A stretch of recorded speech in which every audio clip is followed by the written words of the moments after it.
Hi, I'm Alexis, a single mother of an amazing young man by the name of Kimani. My child and I are asking you for 5 minutes of your time because his future depends on it. He's currently in care and his civil rights is being violated over and over by ACS and Cayuga foster care agency. I have complained multiple times to Judge Lynn Leopold of the Bronx Family Court, but my issues and concern has been ignored over and over. I'm asking if you could please share this video and tag all the popular pages that could help me get the attention my story needs. I've tried advocating for my child and I've reported to ACS, I've reported to the Department of Investigation, Department of Justice, Parent Advocacy. I've complained to even Mrs. Robinson from 155 William Street, ACS. I think that's ACS main office. My child is suicidal, need mental health services, and they have ignored that over and over. The agency went and testified in court to them not having a therapist, so therefore my child has not been getting any mental health services for 3 to 4 months. Despite of that, and me trying to advocate and asking Judge Lynn Leopold to have him go back to Montefiore where I had him enrolled getting mental health services before the removal. My son left school during school hours and somebody seen him and took him back to school. Then ACS came to my house that day. Why ACS came to my house, I am still clueless.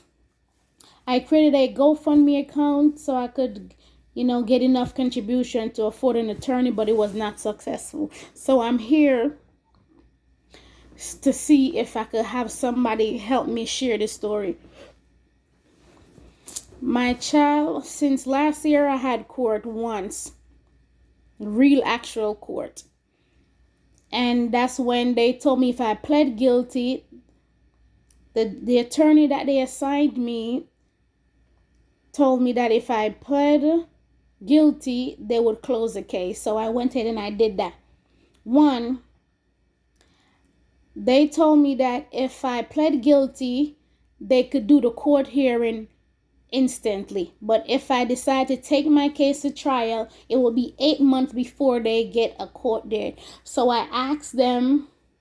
So the judge actually asked me during that time, am I being forced to plead guilty? I said, yes, I am. Not directly, but indirectly, because you guys are telling me that if I plead guilty, you guys will take the plea right now. But if I decide to take it to trial, then it's 8 months before I could see the judge, and that makes no sense. So because I want my child to come home, so yes, I am going to plead guilty, but yes, I am being forced indirectly to plead guilty. Months before that, I went to court just for Angela Dela Cruz, which was the attorney assigned to my case, to tell me, oh, I forgot to inform you, but there's no case today. Twice that happened to me. Them not having court. So court was after I pled guilty. My next court date was January 5th of this year, and during that time I've had countless amount of civil rights violation, including over 15 missed visits where they're supposed to bring my son and they don't bring him. Sometimes they say the foster mom decided to do something on that day despite me having a visit with my child. Sometimes they say they don't have anybody to oversee the visit. Sometimes they say they don't have any transportation. My child was enrolled in Montefiore Child Annex in the Bronx before he was removed, before I even had an ACS case, because he was having behavioral issue in school, and I decided to get him services. I don't know why I did that, but I just decided maybe he needs to talk to somebody and whatnot. I had him enrolled way before I had an open ACS case, because I'm still puzzled. My child left school during school hours, without the school safety board, the principal, his class teacher knowing, and somebody seen him outside by the bus stop and took him back to school. Then that same day, ACS came to my house. How is it that my child left school during school hours and ACS came to my house? Okay, so the child was removed. They have been taking him to doctor's appointment without me knowing. When I say doctor, meaning they have been having him go in different places for evaluation countless amount of times. I don't know nothing until my son tells me. My son was attending Bronx PS 96. When my son, I could not speak to him because they said I'm not allowed to speak to him even though there was not an order of protection. When I speak up in court and I said, hey, they're telling me I can't speak to him. He ended up getting a phone. They blocked me from the phone. The foster mom said, the agency said she should block me. So every time I complain to the Department of Investigation, Child Advocacy, ACS, these concerns and violation they have gone unnoticed, unanswered. I get no respond. My child was being beaten by the foster mom's 16-year-old son. My child had a busted lip one time. His body parts was black and blue at once. At one point, he couldn't walk properly. When they just removed my child didn't go to school for about a week or two because the foster care agency didn't know where he went to school. They didn't know his name. They had no information for me because my son keep on calling me every chance he gets from somebody's phone. That's how comes I knew that they took him from the home and took him to a foster care, like a individual home instead of the group home. So that's how comes I end up getting the agency name and number. When I went to the agency, they didn't know who I was. They didn't know my name, nothing. I spoke to the foster mom, and that's when she told me she couldn't even take him to school because she didn't know where he went to school, nor did the agency. My son woke up to the first foster mom kid, 16-year-old kid, private part in his face. My son told me, in spite of all of that and him being physically beaten, they still had him in their home. My child became suicidal. He tells me, and I go to them, hey, my child needs to be back in services. Y'all don't have a therapist, so he needs to go back to Montefiore. And why did y'all take him out of the service anyways?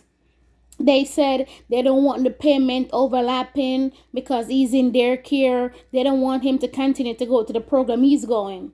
I said that makes no sense because y'all want to get the payment from the city. You're going to tell me my child is telling me I should give up on him and I would be better off in life if he's dead and all of those stuff, and y'all ignoring that. So sometime when I go and I advocate for my child, they will go back to my child and said, your mom said this and your mom said that. And I said to them, a lot of these stuff, even when he said the young man private part was in his face when he woke up, even that, most kids, even adults, will not say that aloud. So stuff like that. My son came back and he goes, I told you as my mom in secret and you are telling people my business. That means I can't trust you no more. I said I'm advocating for you. And I went back to the agency. This happened 3 times where I say stuff and they go back.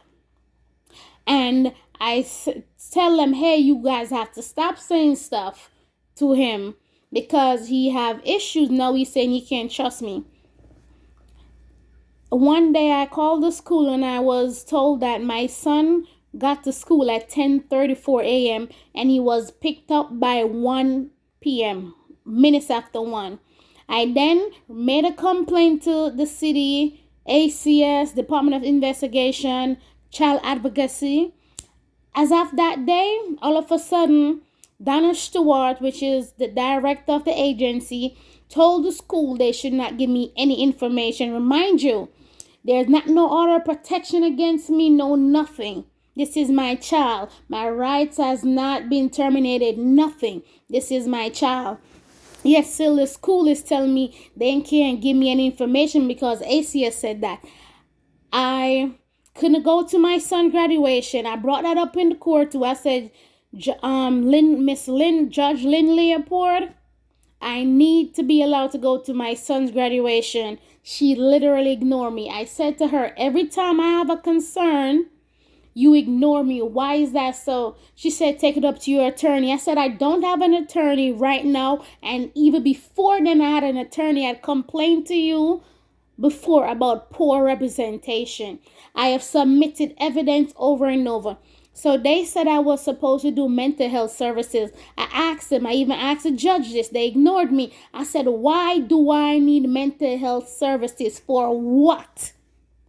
Y'all took my child because he left school, because they are falsifying information. The next thing, when this just started, I was supposed to leave my apartment and give my mom my apartment so she could stay with my son.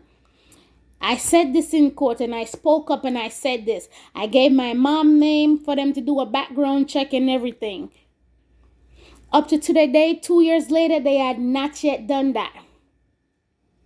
I ended up losing my apartment because I had a fire last year. Even before that, I was trying to move, so I was asking them for a housing assistant. They tell me they don't do that, which is not accurate. I end up finding out what location they needed to go and what was needed. Up to today, they haven't done that.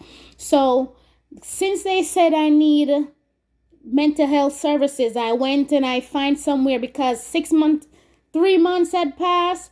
They didn't give me any referral, and I could not wait for them because I needed my child to be back home. I got my own program. I run up over $8,000 in credit. I spoke up again in court. Judge, I cannot afford these services. Is there a way that could assist me with it, give me a referral, or help me? A year I came and I said, I cannot afford these, and it's building up and I can't stop, even though it's charging me and I can't afford it. I told him my credit score ended up dropping, all of that. I couldn't afford all of these stuff no more, whatever. And a year had passed, still no nothing. Still no referral, no nothing. The judge, they spoke up in court recently this year and said they're going to find me a program. I said, Your Honor, they have been saying this for over a year and nothing. They need something in writing that makes them make it mandatory so they assist me. April of this year, I end up reaching out to every time I give them an HIPAA form for them to verify my mental health services. I've given them completion letters, all of that. HIPAA form, I've signed 23 HIPAA forms within this 2 years with them. Each time they lie and say that's not accurate. The lawyer that they gave me, I sent her a copy of it, so she's aware of it. And she did not say, hey, I have a copy of it, so that's not accurate. You guys are lying. My client sent me a copy, and I could also provide you that copy. She did not say that. So we got off the phone, and I said to her, why don't you speak up? You have copies of the stuff, and I've sent you text messages where they're verified. Hey, Miss Young, we know where you live and this and that and that. So why haven't you spoken up and say anything? You don't speak up. And that's why you are here. Then she responded to me by saying, if you're not pleased with my service, you could just request for another attorney. And I'm like, why is that your response? One day again, they wanted to put my child in a psych ward for 21 days, a psych hospital for 21 days. I said, my child don't have a learning disability. He doesn't have a physical disability. Why should I sign him up for that? Why? Angela Dela Cruz said to me, just sign him up for it, and it's going to be gone by the time he come out. I said, no, that's going to be on my child record for the rest of his life. And why would you tell me that? You're an attorney. I've been doing this for years. Why would you lie and tell me that? Just as how you told me if I pled guilty, my case would have been closed. And that's not true. Why are you lying to me? She said, listen, miss, I sleep at home every day with my kids, so you decide what you want to do. When she said that to me, that broke my heart. I started crying and I hanged up my phone. They gave me a attorney in June, but I didn't know who the attorney was. They just assigned me one. I've tried to speak up. I said, hey, I don't have any login information. The agency isn't doing anything. Donna Stewart authorized them to give my child 4 vaccines in February. For months upon months, I've been trying to find out what vaccine did she give to my son. I was not aware. They didn't have my consent, no nothing. I reached out to Stephanie Cayuga, which is a vice president, which is above Donna Stewart, the director. She says she apologized for this and she's going to make sure I got a copy of the shots my son received. If my son didn't tell me that they gave him 4 shots and told me one of the shots' name, I wouldn't be able to Google and look it up. Because a lot of those shots I was not going to give my son, and none of those shots are mandatory. They are not mandated. She apologized. I said, you apologizing, what's that going to do for me? 2 weeks later, Stephanie Cayuga still didn't make sure I received that. In March, I reached out to the CEO office. A young man said he's a chief operating officer, Troy Broadway, and Shannon Greenwood had started to interact with me.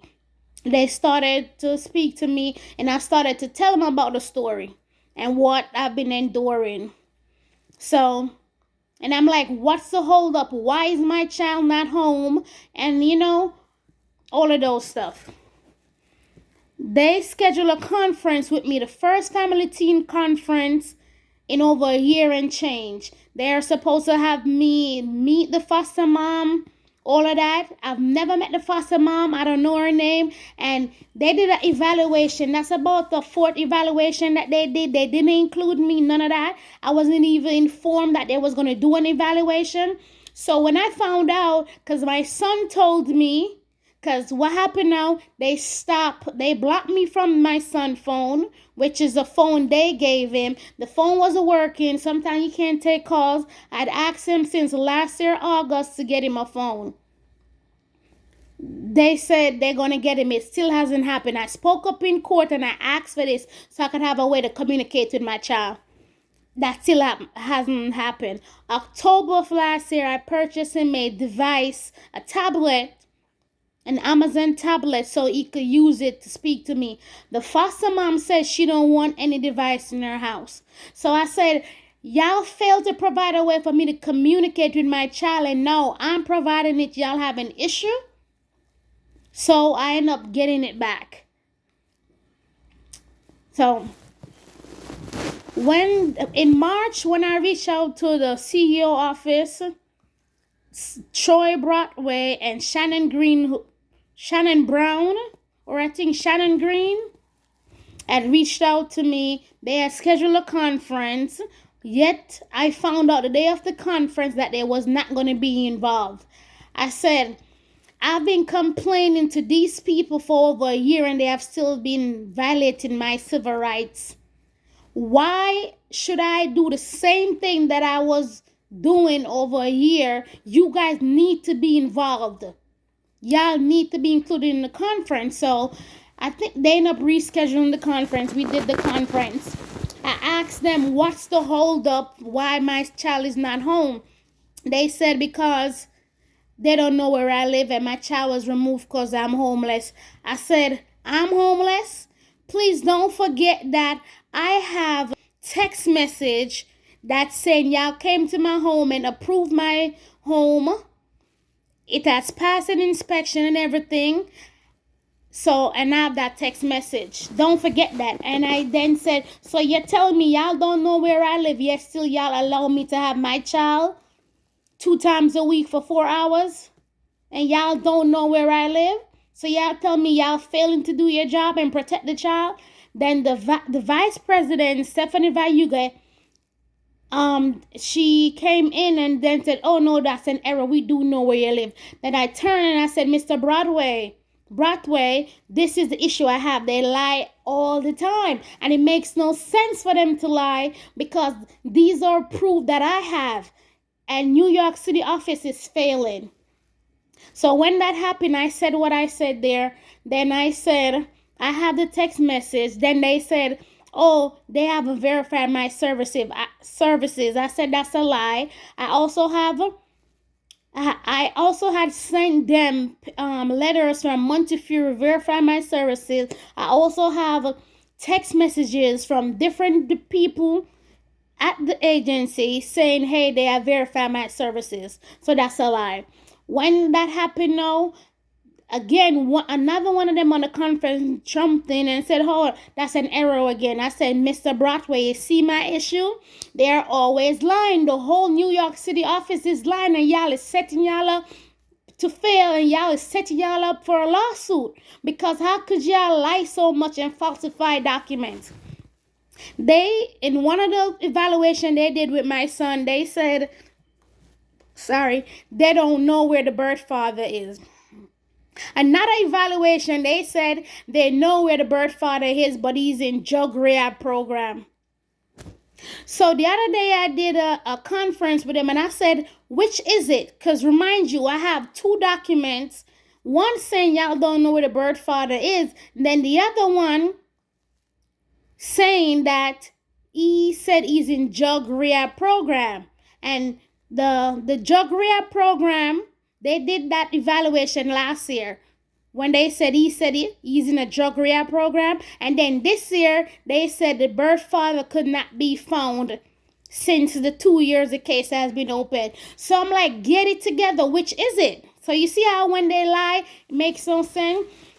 So I spoke up in court and I said to my son attorney, how is it that you don't reach out to my child so my child could tell you what's going on? You have never reached out to my child. Then she said, oh, that's not true. And then she said to my child, this session is inappropriate for you. You could end the call. I then said at that very moment that my child is in need of mental health services, and he was hitting his head and crying, and they didn't take him to the emergency room. I said it then and there again about my child needing mental health services. And they said it's inappropriate. They muted my mic. I've had session with them when I try to speak up for myself. And Judge Lynn Leopold, she ended the call multiple times that happened. So recently they had given me, and if I have an issue, usually I have to go to the office.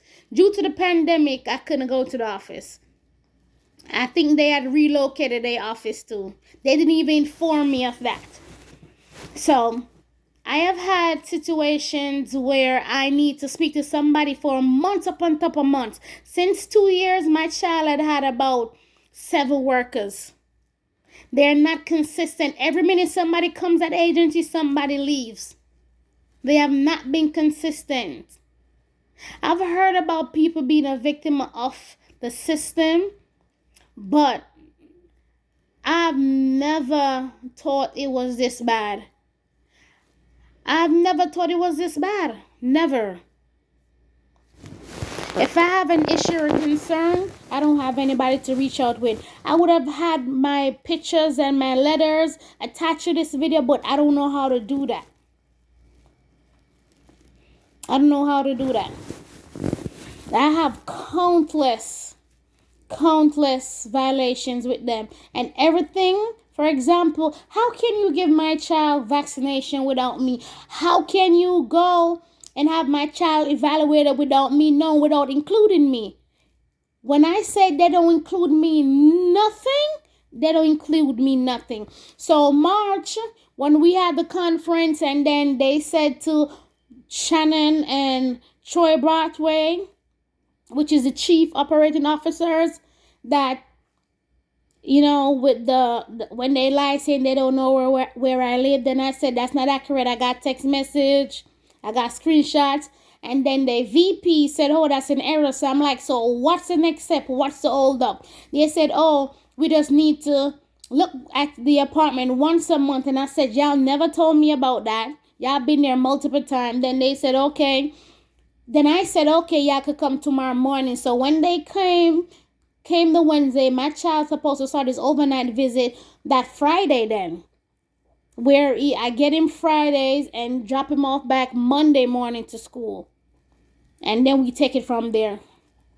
That Thursday, Stephanie Cayuga called me and said, oh, my son said he doesn't want to speak to me. That's not true. Because I spoke to my child the whole weekend. And sometimes they had said that before, that my child said he doesn't want to speak to me. And that's not what happened. They brought my son 2 hours and 30 minutes late for the visit. And then I had to leave because I had to get to work at 8 o'clock. I told my son I'm going to do about 40 minutes of the visit, then leave. He's a child. He doesn't understand that.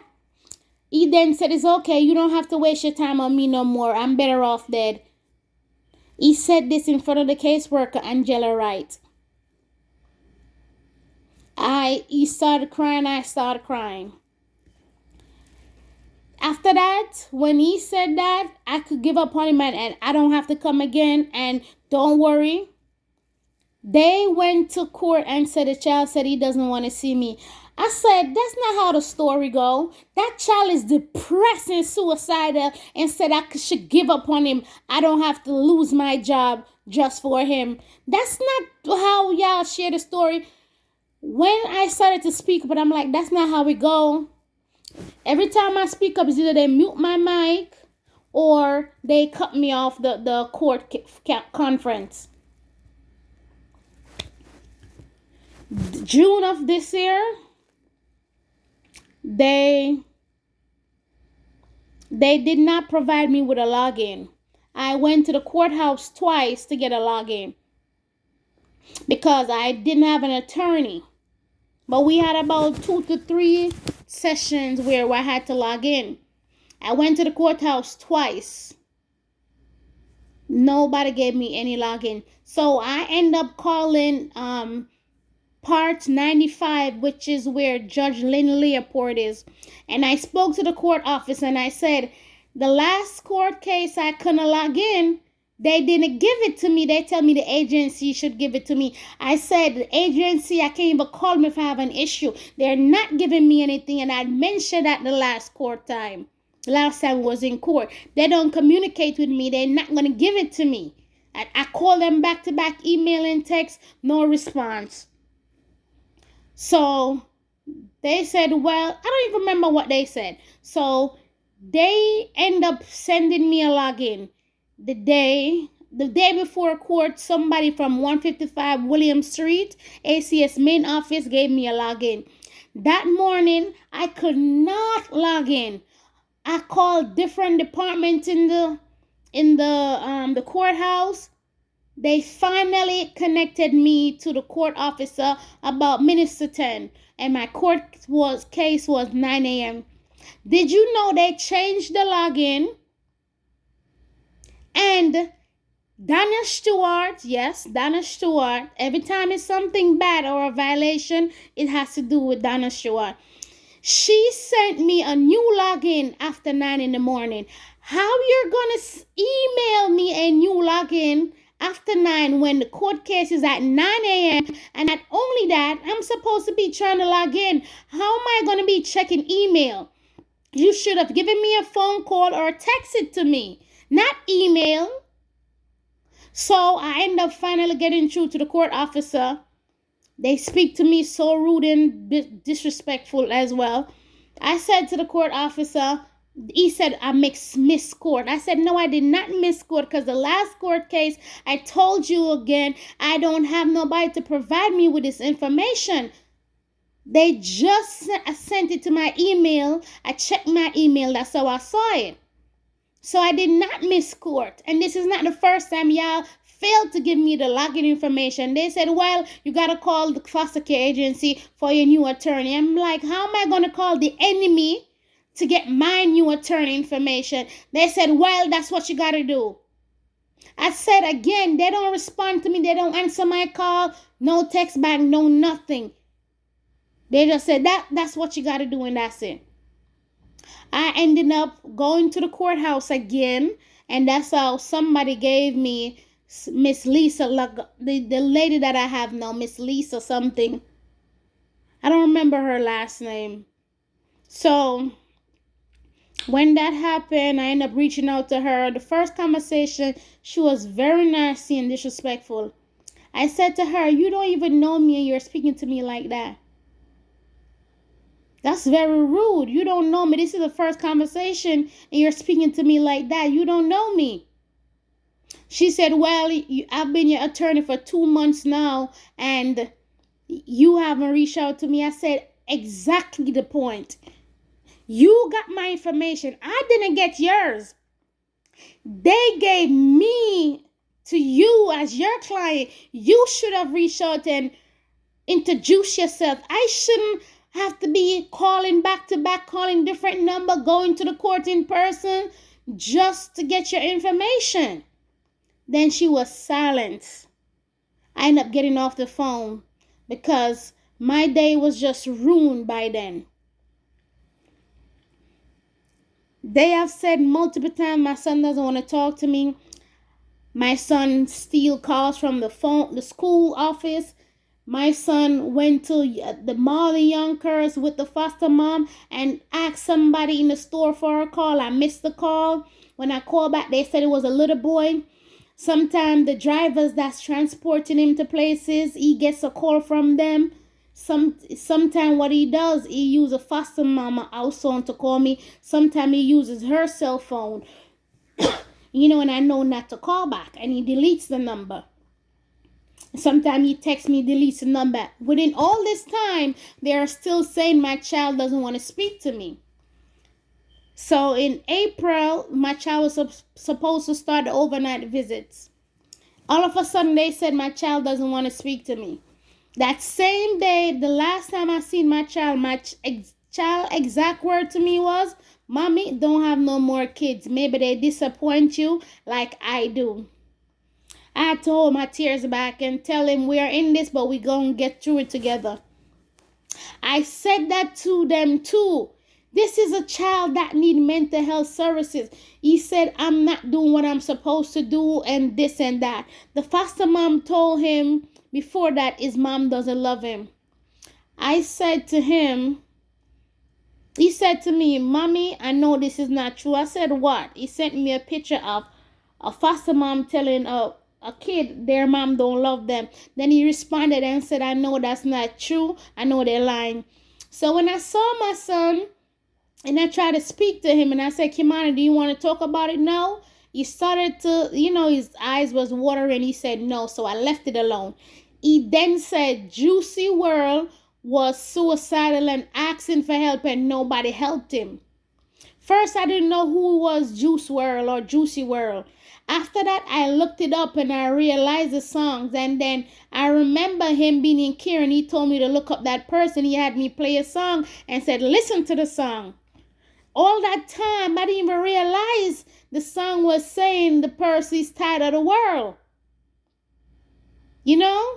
Until he said to me, he's better off without me, I'm better off without him, and he disappoints me and all of that. I said, yes, we are in this, but we're going to fight and get to it together.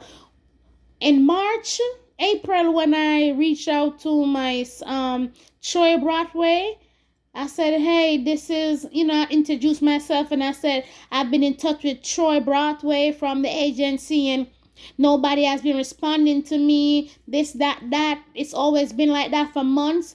Mr. Troy was the one that picked up the phone and he was not telling me that was him. So he was listening to me making a complaint about him. So when I realized it was him, I'm saying, "Mr. Troy, why is it that you're listening to me making a complaint about you? Because you're not answering me. The agency not answering me." He said, "You're lying." I said, "Excuse me? What do you mean I'm lying? If the agency was answering me and doing what they're supposed to do, would I be calling you constantly back to back? No." And I'm like, I realize the whole department, the whole agency is failing. That's why New York City office is failing. They're violating people's civil rights over and over and back to back. And he's like, "You know what? Goodbye." And I'm like, exactly my point. All of y'all is failing. All of y'all is failing. Y'all bad at, y'all service is bad. And trust me, I don't even know. There's so much right now, and there's so much that has happened to my son being in care, and I don't even want to say even these stuff that I've mentioned. I know it's gonna hurt him. The fact that I'm sharing a lot of these stuff and a lot of stuff that I can't even share, and it's taking a lot out of me to do this video. But I've realized that the fact that I'm not able to pay for an attorney, first thing, today again they sent me another evaluation that they did on my son. I didn't even know they was going to do another evaluation with my son. Last week Friday I was speaking to my son and I said, why didn't you call me on video call? He said that I should call him on video call and he can't and da da da. In April, when they started to say this again, that my son didn't want to speak to me, my son said, I said, why? The agency said you said you didn't want to speak to me. He said, not true. I said, huh? That's what they said. He said, not true. Then I realized that the phone was on speaker. The foster mom was listening to conversation. That's why my son could not tell me, Mommy, that's not true. That's why he was saying, not true. When they started this again, at the week before I spoke to him, he said, I said the agency said you didn't want to speak to me, so that's why he didn't call. He said, Mommy, the foster mom took my cell phone and her house phone was not working, so I could not call you. So as soon as I said, what? But that's not what the agency said. Put the foster mom on the phone. Before I could finish my sentence, she came in on the phone. So that means either she was on the other line or she had the phone on speaker. Because how you came in before I finished my sentence saying, put her on the phone. That's when she goes, oh, the phone wasn't working, but I wasn't aware. So I'm like, that makes no sense. You told the agency that he chose not to speak to you. What you mean you just found out that your phone wasn't working? The foster mom told me last year that I'm not able to speak to him Monday to Friday. So I asked the workers, the vice president, the directors, managers, what do you mean I can't speak to my child Monday to Friday? What do you mean? She's telling me, oh, I could only speak to him on Saturday after 5. I'm like, that makes no sense. I've had visits scheduled my son where, they don't take him because they said, oh, the foster mom has something to do. I've had visits where 2 weeks ago, I had a visit with Kimani. Then my son is on the phone talking to me for an hour, and then she's going to tell my son to go walk the dog.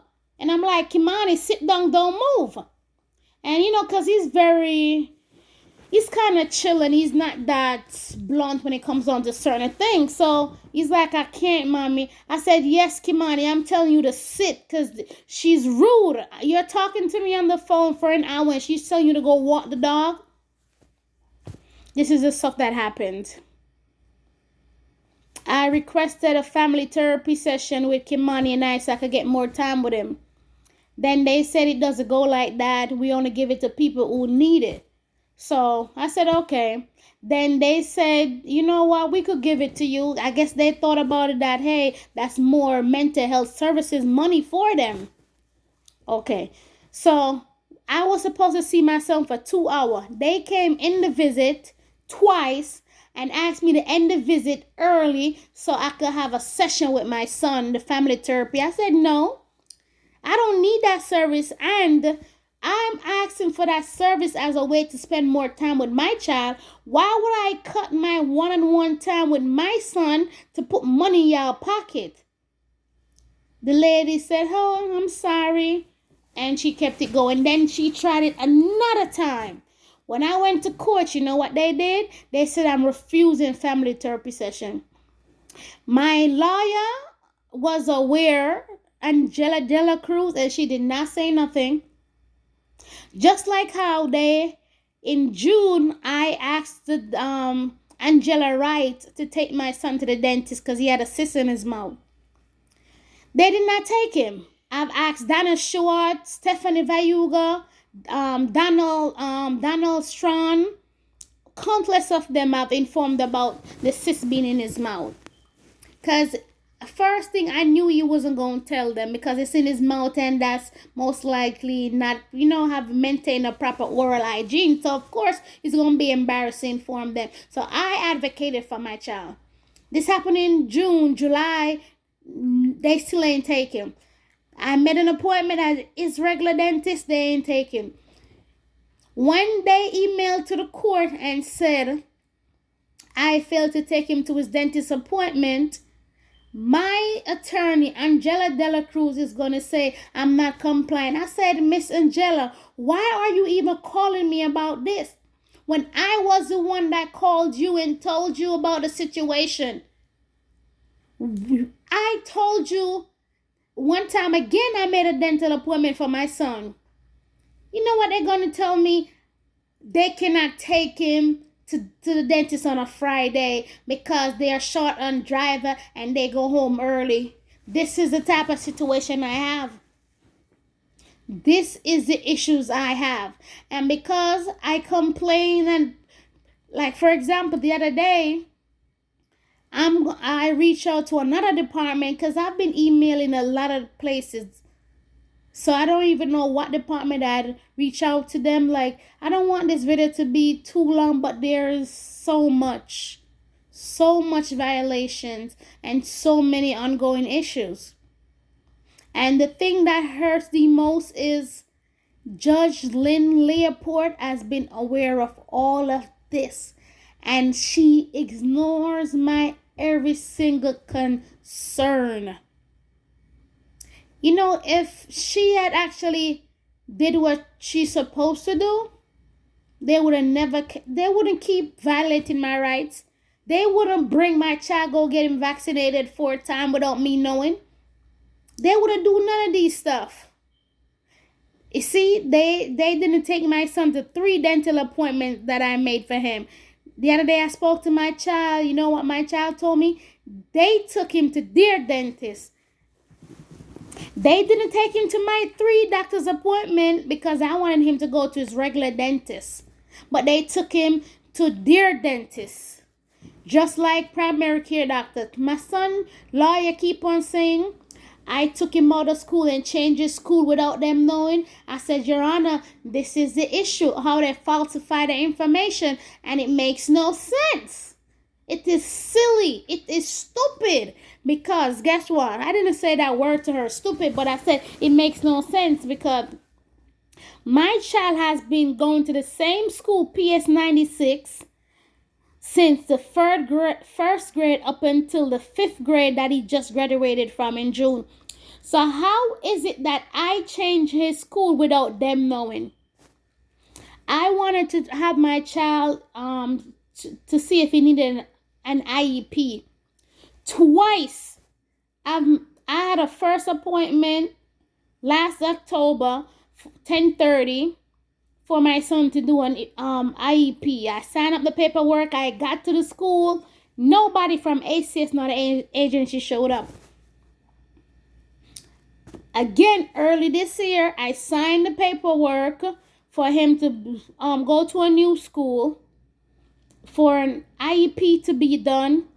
They did not do it. I went to court and they said I failed to sign the IEP form. I said I've done that twice. And the next issue, the attorneys do not submit the evidence. Less than 2 months ago, another new worker that they gave me, they said they're not able to verify my services and they don't know where I live. I told him I will not be having conversation with him, only through text. So he went on the stand and lied that I didn't send him my letters and anything and address and all of that. Everything that he lied about, I screenshot it and I sent a video to the court, to my new attorney, Miss Lisa Lakata or something like that. And it's like she's saying she doesn't want to submit it. I said, listen, I'm taking charge of my case. I need you to submit those to evidence. This needs to be submitted. So it was submitted to evidence. Next court date, he didn't come. The next court date, Donna Stewart came and said, I was this and I was that, and the worker was had left. So once I finally took charge and told the attorney that I need her to submit my evidence, so she had to submit it. That's when they said, and they got caught lying. That's when they saying, oh, that doesn't matter because that person left. And I'm like, no, that needs to stay into evidence. Donna Stewart said the other day, because I told the attorney this, my son said he wanted to speak to me on video call, and the agency said he cannot. Yet till the agency is saying they could have him speak to me, etc., when he wants to. My child said he wanted to speak to me on video call. The agency said no. Donna Stewart said no. So they put Donna Stewart on the stand, and Miss Lisa Lagarda said, is it true that the child said he wanted to speak to his mom on video call? Then she said no. Donna Stewart said no on the stand. 2 seconds later, they asked her a few more questions. Then Donna Stewart, because she wanted to just make the story look worse, she said the child, I was talking crazy to my son, and my son said he wanted to do video call, but she decided to end the call. Remind you, 2 seconds ago, she said the child didn't say that, but because she was so focused on bashing me and having me look bad, she just messed up herself right there on the stand. So after that, I spoke to my attorney. I said, don't you see what's going on? When we have evidence, they saying, oh, that person's not there no more. Now, again, she does perjury. That's what perjury, right? That's what she did on the stand, because she lied and then said, it's so much going on.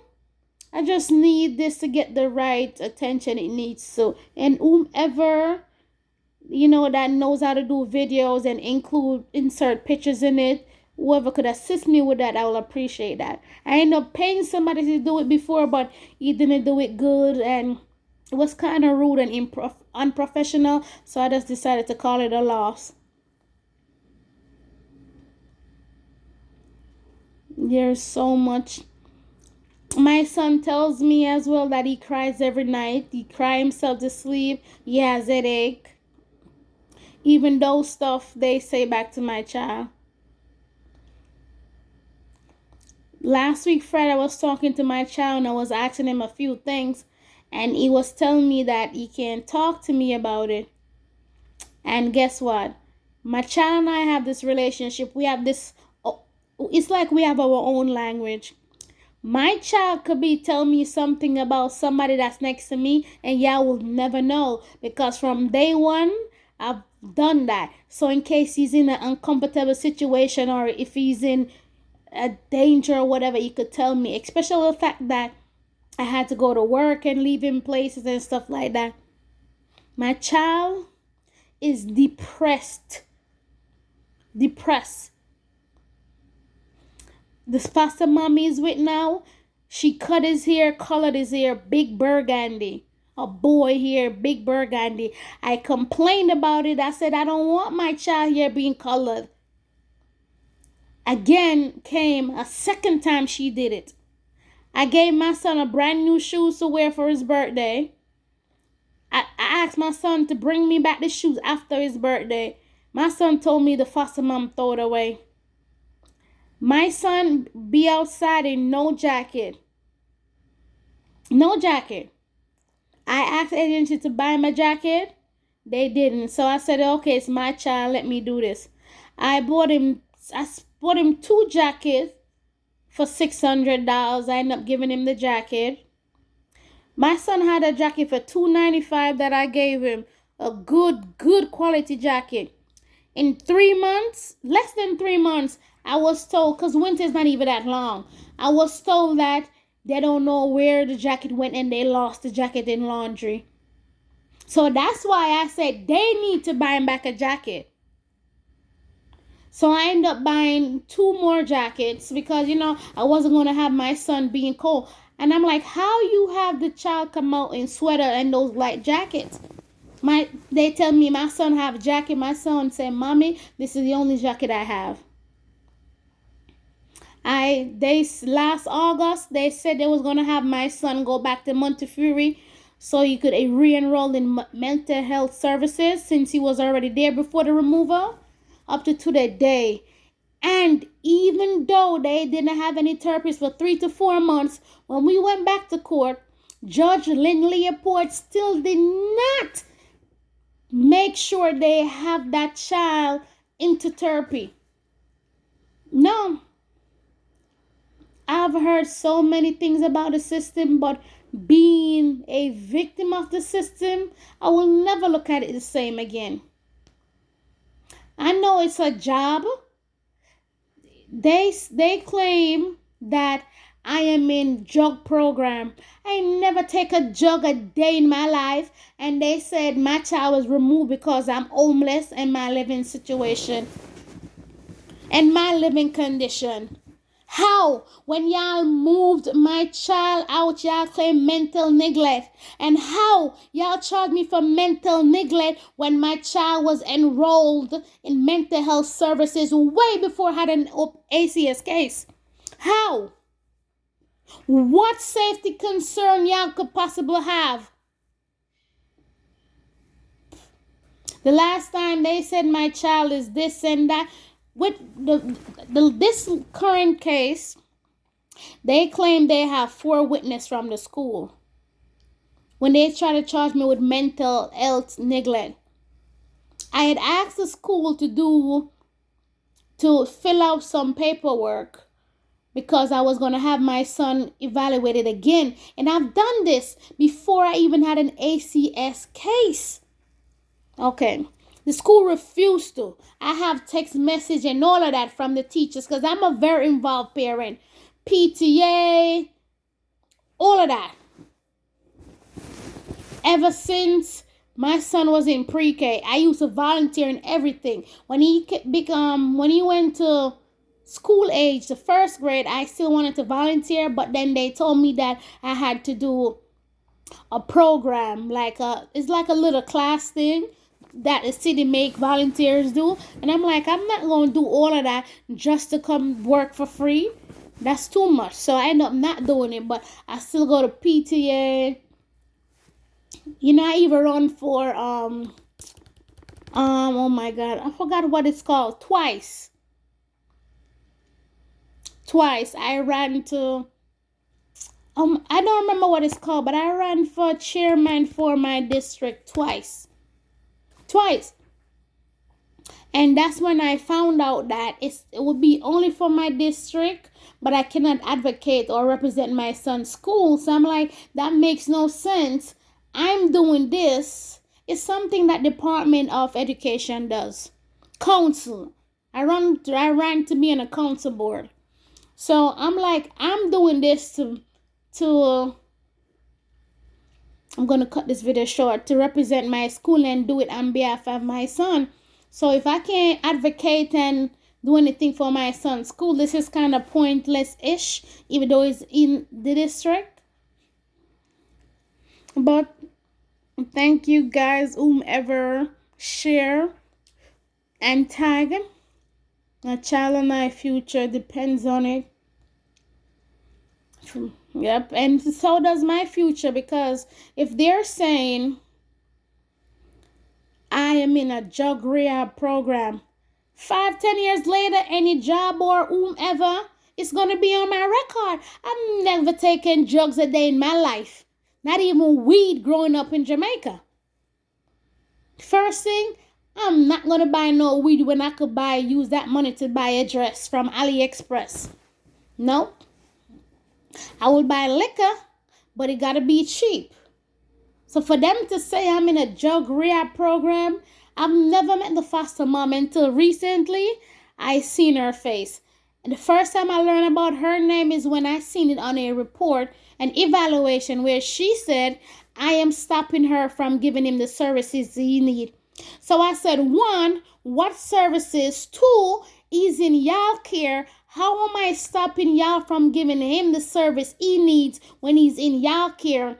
Three, I've never spoken to that lady a day in my life. You know, they're supposed to introduce the birth mom and the foster parent, and they're supposed to sit down and coordinate plans and goals for the child. I even said this in court, and the judge ignores me. I said, how you guys said y'all looking out for my child and my best interest, and y'all not including me in nothing. Again, everything is ignored. Nothing is answered. And I've been doing my very best advocating for my child and I as possible, but I'm going to keep on doing so, but I need help with doing so. I need a platform to share my story.